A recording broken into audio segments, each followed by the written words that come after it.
পদ্মার করাল গ্রাসে সর্বস্ব গেছে। মুর্শিদাবাদের এমন প্রায় ১৫০টি পরিবারগুলিকে সাহায্যের হাত বাড়িয়ে দিলেন লালগোলার যুবক সুরাজ শেখ ও তার দল। মঙ্গলবার তারানগড়ের ভাঙন কবলিত এলাকায় পৌঁছে অসহায় পরিবারের হাতে ত্রাণ হিসাবে তুলে দিলেন শুকনো খাদ্য সামগ্রী। আমরা বাস মানুষের পাশে দাঁড়াতে এসেছিলাম, মানুষের কিছু সহযোগিতা করার জন্য। আর সত্যি বলতে গেলে এখানকার পরিস্থিতি খুবই ভয়াবহ। এখানে না মানুষের কাছে বাড়ি আছে, না মানে মাথার উপর কোনো ছাউনি আছে, তারা কোনো জায়গায় ভালোভাবে থাকবে, না কোনো জায়গা আছে। ত্রাণ হিসাবে মানে ডেলি খাবার দাবারের কিছু যোগান দিলাম, যেরকম বলতে পারেন চাল, ডাল, পেঁয়াজ, আলু, এইসব খাবারের জিনিস তাদের হাতে তুলে দিলাম। আমি চাইবো যে প্রশাসনিক হিসাবে যারা আছে, সে রাজ্য সরকার হোক বা আপনার কেন্দ্রীয় সরকার, তাদের কাছে অনুরোধ করব তাদেরকে যেন একটা আস্থায়ী ব্যবস্থা করে দেওয়া হোক।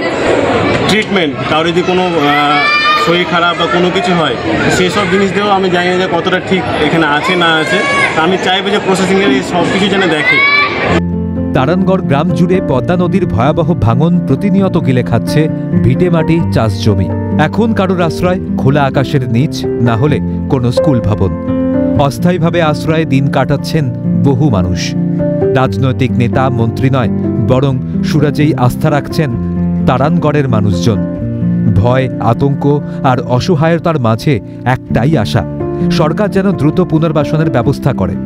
আমরা শুভেচ্ছা জানাচ্ছি ভালো এবং ভালোবাসে, তার জন্য আমরা একটা জিনিস দিতে আসছি। আমরা একটা নদী বাঁধানোর ব্যবস্থা করি।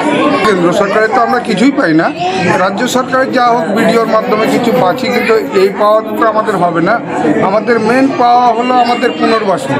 বন্ধ করে যদি আমাদের পুনর্বাসন দেওয়া হয়ে যায়, তাহলে যা হোক আমরা কর্মক্ষেত্রে যে কর্ম করে আমরা খেতে পারবো।